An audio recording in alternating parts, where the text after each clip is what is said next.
Welcome to the Manzanita Institute Speaker Series event, our second Speaker Series event of the school year.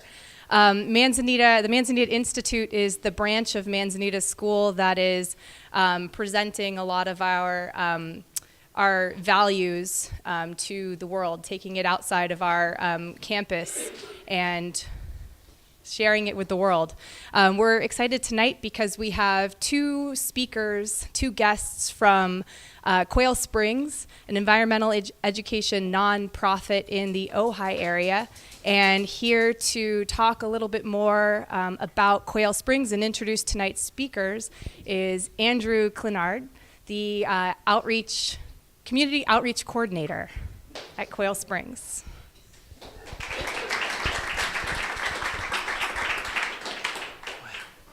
Thanks so much. My name is Andrew Clinard. I'm the Community Outreach Coordinator. I just wanted to say that again. It's really exciting. Very excited for our team to be here tonight. We don't get off the farm that much, so you must be very special here at Manzanita School. We love you guys. Thanks so much for the partnership you have with us and for bringing your young folks out to us. Quail Springs Permaculture has been around now for 12 years, and it's an environmental educational nonprofit. We work with so many different young adults, young kids, and adults in different arenas of permaculture.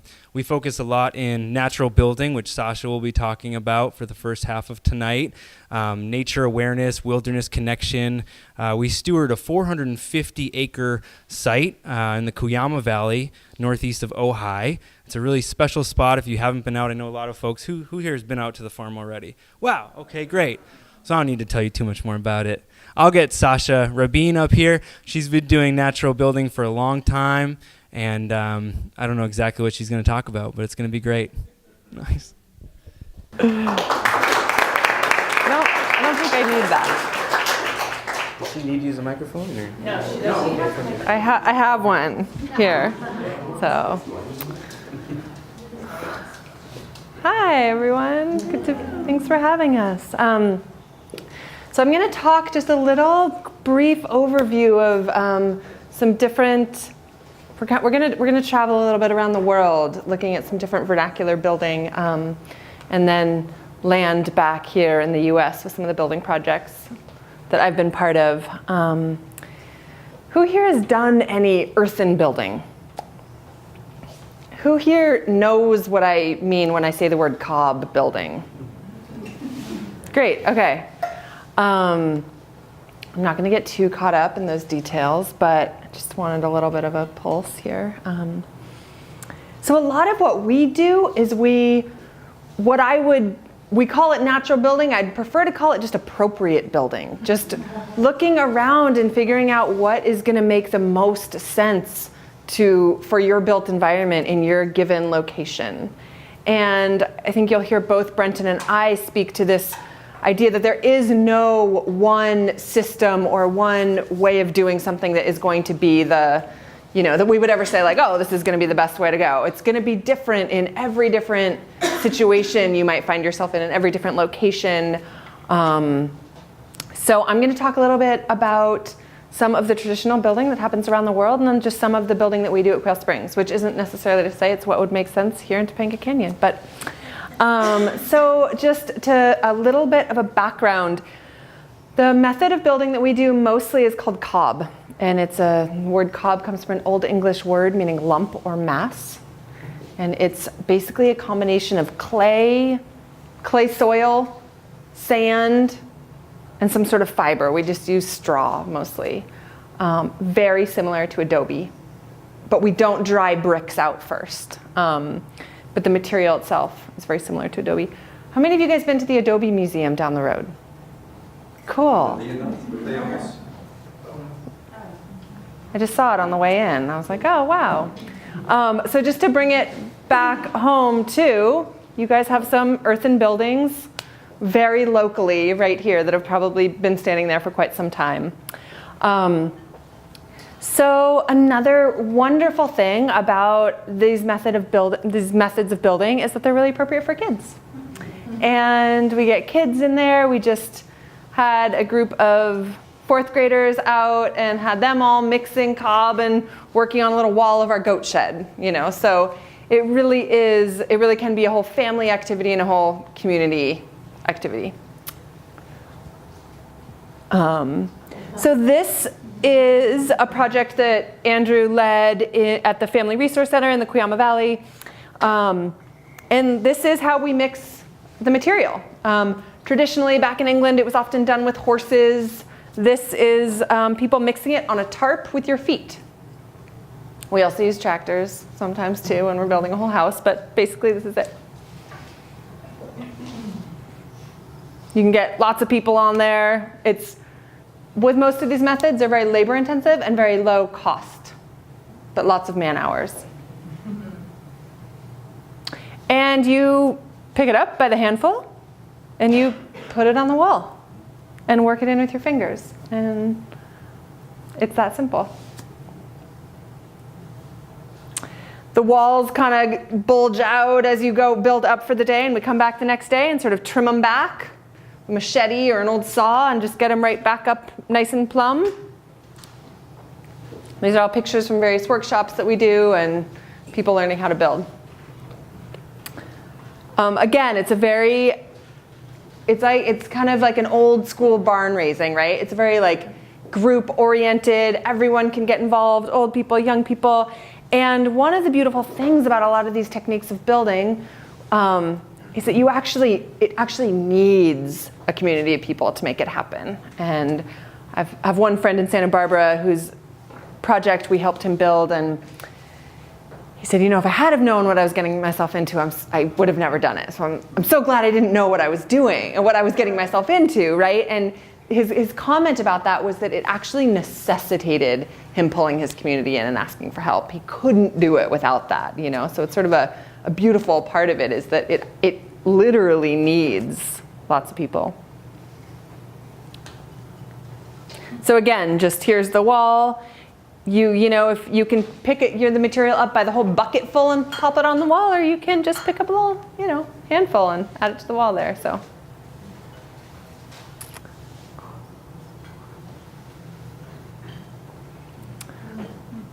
this is an adobe yard pretty much anywhere in the world this could be. It's very similar. Most of what we do all comes from some sort of vernacular building tradition from somewhere around the world. So this, we don't make this many adobes at one time, but it doesn't really look any different. We used a lot of adobes for things too. It doesn't look that different from the adobe yards I've seen in Santa Fe or Santa Barbara or, probably around here at one point in time. Just have some photos from various earthen building, natural building, appropriate building. It's in West Africa, and there's so many amazing and beautiful attributes to some of these buildings. One of which is the way that these little buttresses come out and shade the walls, right? There's so many little nuances to these buildings that are actually highly functional little elements to the buildings that make them stay cooler, these deep inset doorways so the sun and the heat doesn't shine right in.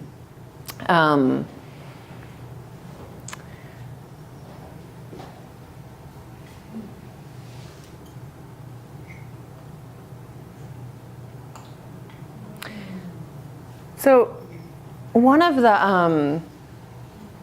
the things that I think about in just the building work that I do is just encouraging people to deepen and reconnect with that connection with your built environment. And I think that we forget and underestimate sometimes the effects that our buildings that we live in have on our lives. The effect that the community and the layout of our neighborhoods and how much that influences our daily lives and our flow of our days and how we relate to our neighbors and the rest of our community.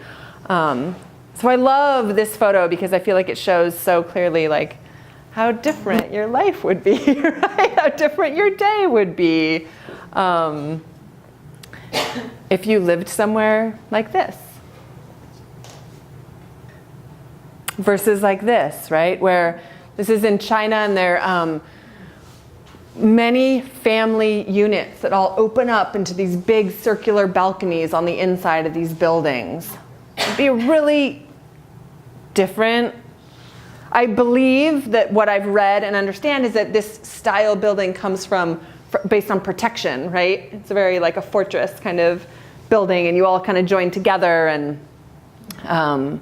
have a lot of protection. There's only a few doorways in and out, and but all of these buildings and designs are really built of these places. And I think that the stark difference with most of our built environments today is that they're not built by or designed by anyone living or working or inhabiting those spaces anymore. Often they're designed by people who have never have been and never will be inhabit those spaces. Whereas a lot of the traditional building from around the world is built from people in those places. And therefore it also changes and morphs and grows as needs and families and cultures change in these places. So most of the buildings we're looking at are all some form of earthen building. Not all of them. We're going to throw some other things in there too. But still, even today, earth is the most common building material on the planet, by far. We tend not to really think of it being such a common thing here in the US, since it is a little more rare. But globally, it is by far the most common material. Which I think also, just knowing that kind of changes our relationship to it as well. It's not some kind of out there fringe, unusual thing that people haven't done enough scientific studies on. Like, no, it's actually the most common material that people live in today. There's buildings that have been around for thousands of years.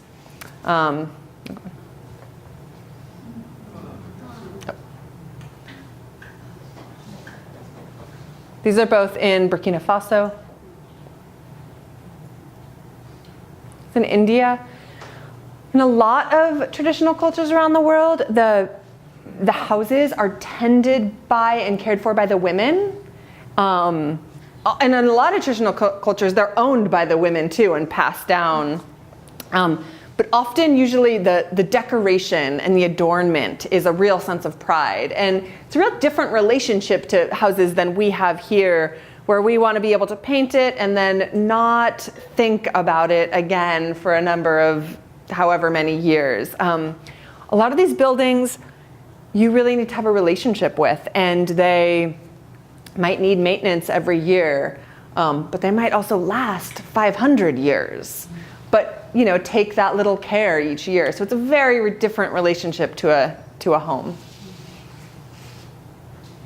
So just pigments from stones that might, wash away when it rains, but the buildings are still cared for and still adorned and still made look beautiful. Wood, I can't leave wood out of the beautiful natural materials we have to work with. And where we live, it's high desert. We have a lot of sand and a lot of clay, and we don't have a lot of big timbers, so we don't tend to do as much with trees. But I just want to presence that too. In a lot of places, wood is definitely the appropriate material to use. It's also in West Africa. Anyone have any ideas as to what this texture on these domes might be for? What was that? Catching rain. Catching rain? Close. Super close. Sandstorms? So it's one of the reasons it's for slowing the rain, right? Because Brenton might touch on some of these concepts, but it's also found in our landscapes, right? It's the same thing. The faster water runs through a landscape, the more erosion it's caused. And so it's the same as some of the principles that you might hear about in permaculture talks, that you're slowing the rain from running off of this building. And then the other reason is to actually be able to maintain the building, which is so important, right? Like if you're gonna build a building that you need to, re-plaster, then you need to be able to get up there. So this is one of, you can't really see the whole thing. This is called the Friday Mosque in Mali, and it's one of the biggest earthen buildings in the world. A lot of these buildings, and you'll find the same thing in Santa Fe, but a friend of mine went here and he took a picture of a plaque for me that they have coated in cement to try to get away from having to tend them every year. And moisture doesn't work the same way in the building, and the walls actually start to collapse. And they had to go and chip away all the cement for this building. So they try to, more bring that sense of just coat it in cement and then what a waste of time. They replaster it every year. But so the stories that I've heard, which I think are true, is that the village comes together and has a race, one group from one side and one group from the other, who can, meet in the middle, who can get there faster. And so it's part of the culture, it's part of the story of this place, and part of the community that lives here is replastering it every year. And it's not necessarily a bad thing like we tend to think of it. But so again, all these pieces of wood sticking out for scaffolding to be able to get up there.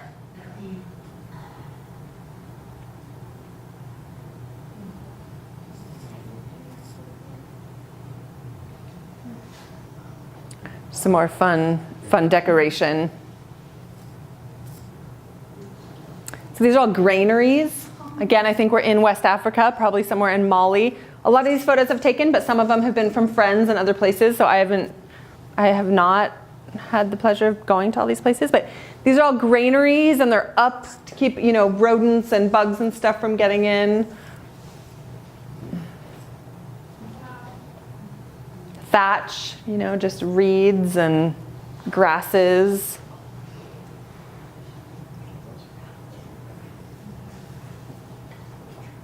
So in this one, so sometimes cob is also called coursed adobe.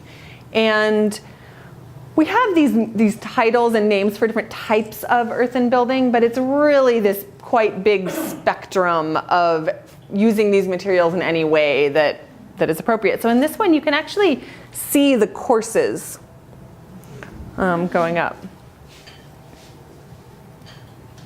So again, scaffolding up the side of the building. This one is really amazing. So the animals are actually down here. It's a birthing room, and the animals are down here to keep it warm. Definitely wouldn't fly in a birth center in the US, but okay. There's Burkina Faso as well. So this is in Yemen. These are some of the tallest earthen buildings. They're about 10 stories tall, unreinforced. They don't have earthquakes there, but painted white to reflect the sun to not get as hot. This photo also, I've also not been here, but this photo is so interesting to me because they're not, they don't have a lack of space, right? There's some other reason for this that I'm not sure what it is, but.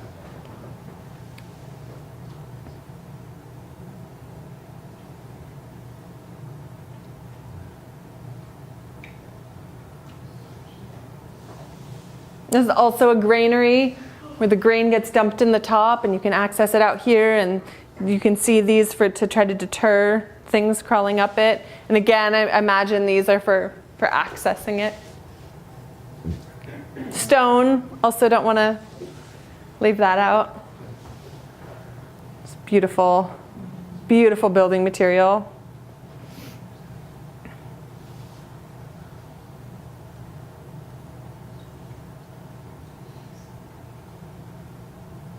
Okay, we're coming back to the U.S.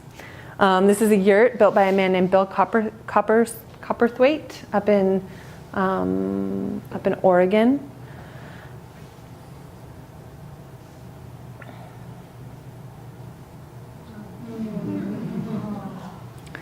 It's a little meditation studio built by a builder named Sunray Kelly, who's a earthen and wood and wild builder up in Washington. So this is a building a straw bale building in Patagonia, Arizona, that I did the interior plasters on, and it's just a very pretty boring building, lots of walls, lots of corners, lots of straight walls. And I put this in here because this could, for all practical purposes, be any house. It doesn't have to be a straw bale house. This is a sheetrock wall behind it, and he wanted a little wall behind his fireplace, just like something that was like a curved wall. So So we just have a pile of adobes. We're like, okay, how about this? And in a day, we just build up the adobe wall. And I would love to encourage more things like this, just in someone's pre-existing house, where you're like, oh, we can just do an earthen plaster over this wall, or do a fun little curved wall behind the fireplace.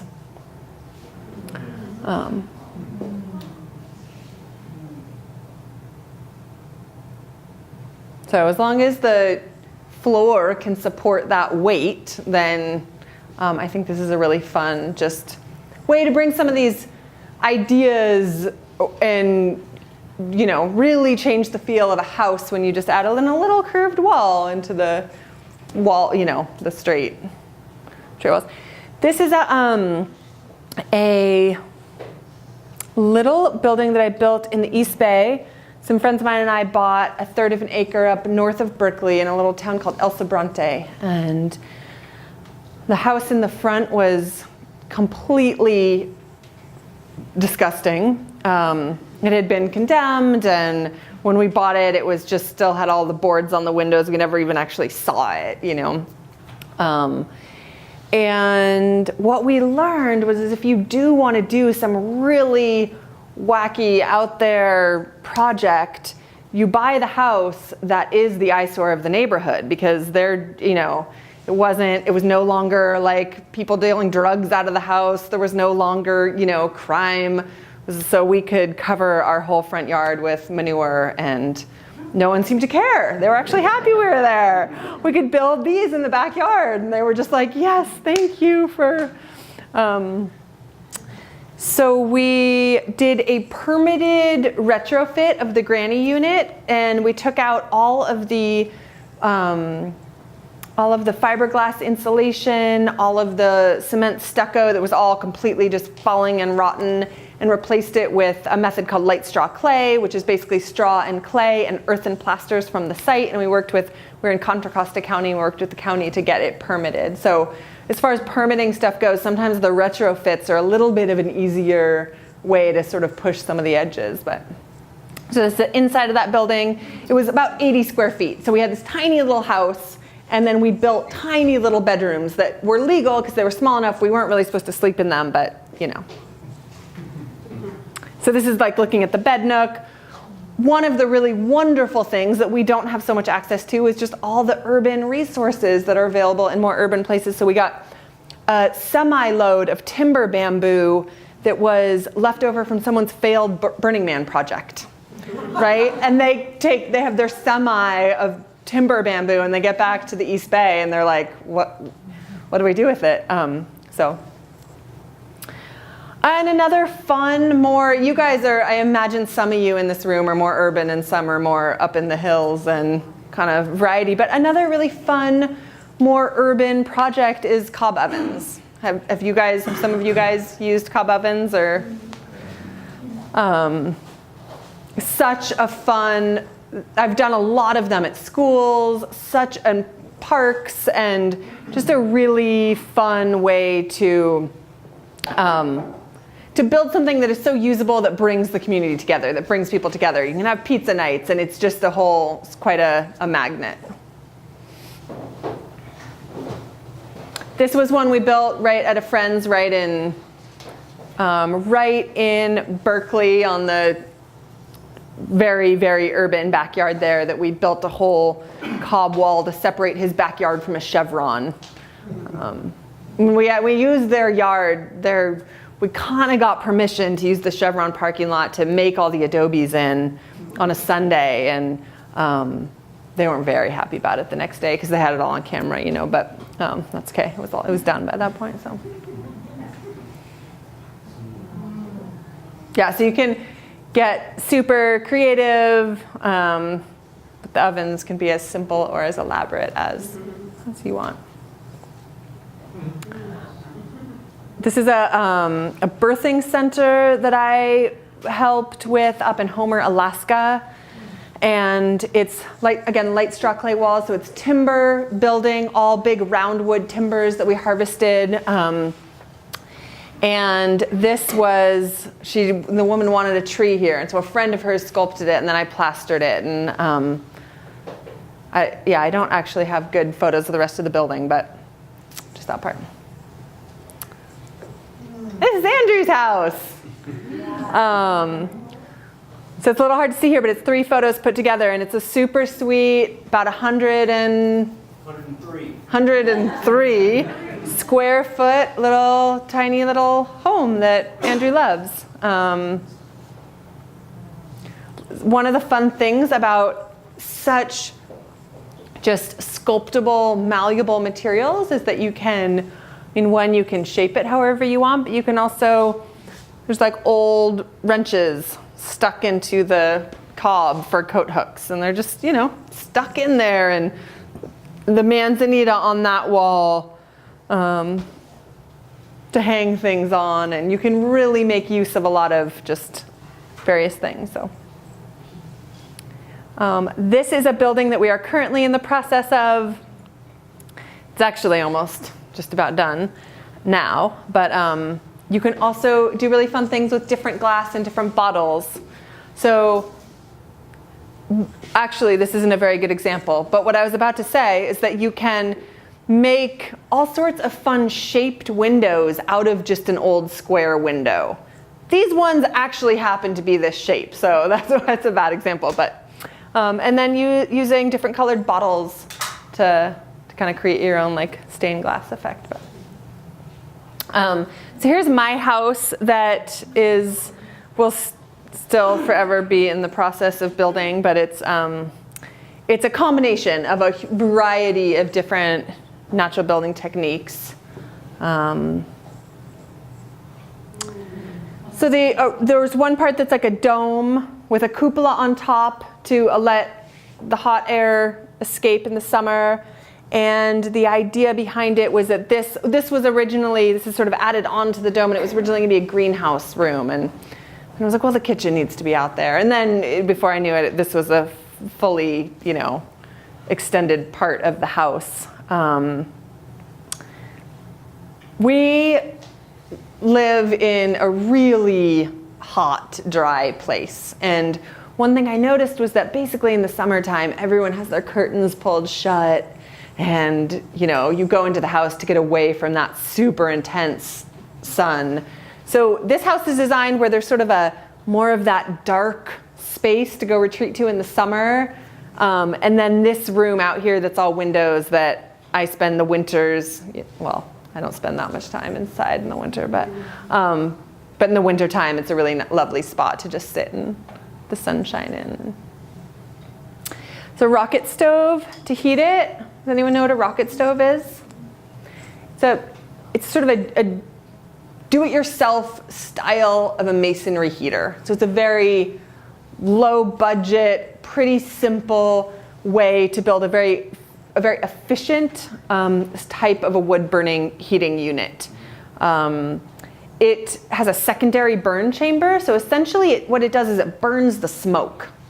And that does 2 things. One, it makes it so you're not emitting the smoke particulates into the air. And 2, it also makes it so you're able to absorb the heat from that burning of that smoke. So you're able to get more of the heating from that wood. And also it's a much, much, much cleaner burn. The other fun thing about it, I'm not going to get too into the details, but you can send the flue gases horizontal. So they go through the bench. So the whole bench gets warm.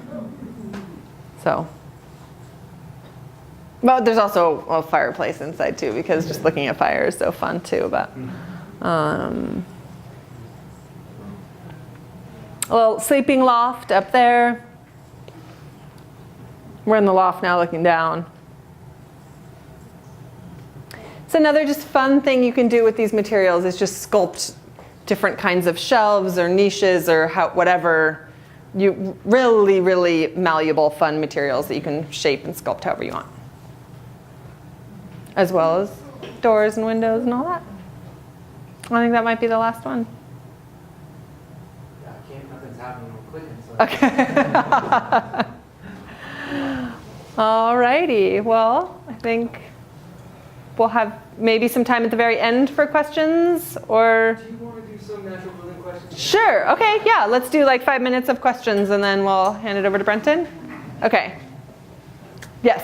I just wanted to know, I'm helping to develop this property, putting a classroom in, and it's been over 2.5 years of the most incredible running around. And I was up at Ojai Foundation, and they do some Cobb building there. And I met a guy there that was saying how he was working really hard with the Departments of Building and Safety in Santa Barbara to get permission to do different things. And I just wondered, like,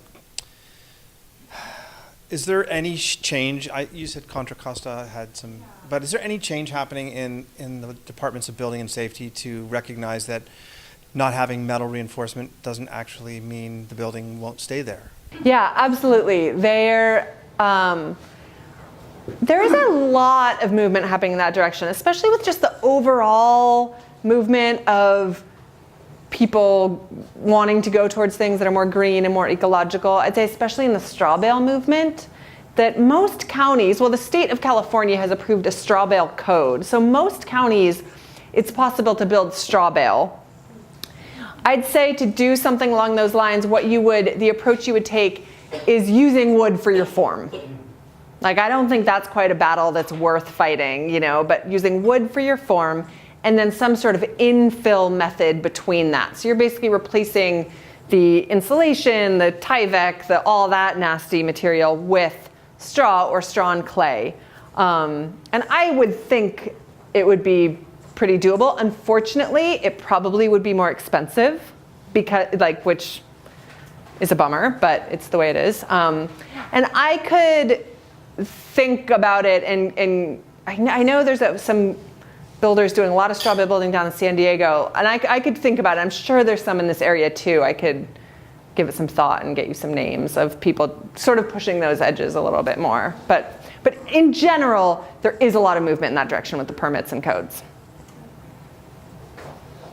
Hi. I was just wondering, two things. One is you said replastering every year, so you replaster the outside of your house every year? I don't know. Just different buildings are different. I think most of the buildings at our place have never even gotten a finished coat of plaster on the outside. So the first building I ever built at Quail Springs was like maybe 5.5 years ago, and we have not touched it since. And it looks fine. You can see where the water is kind of, the straw on the plaster is a little more visible down here, but it's fine. Yeah. Thank you. And my other question is, I've heard some things about certain natural, obviously different climates are better for different materials. So for something like here where we're so super dry in the summer, but then we do get really wet and there's a lot of people who are on the, a slope that hardly gets any sun, what would you think would be the ideal natural building material for this climate, this environment? And I think maybe what you're even speaking to is it might not be that there's one for like all of the Topanga Canyon area. It's like, it might be like, wow, you're on a north slope. And the general rule of thumb, I would say, is what you're doing is you're balancing out your thermal mass and your insulation needs. And so where I built in Alaska, we build a ton of insulation, like really, really thick walls so that all that heat stays inside your building. Where we live, we build with a lot of thermal mass, which actually it works differently than insulation. It stores heat. So we have hot days and cool nights, and what the thermal mass does, which is the earth in our case, is it just sort of evens out that hot days and cool nights. Anyway, okay, thank you all. you.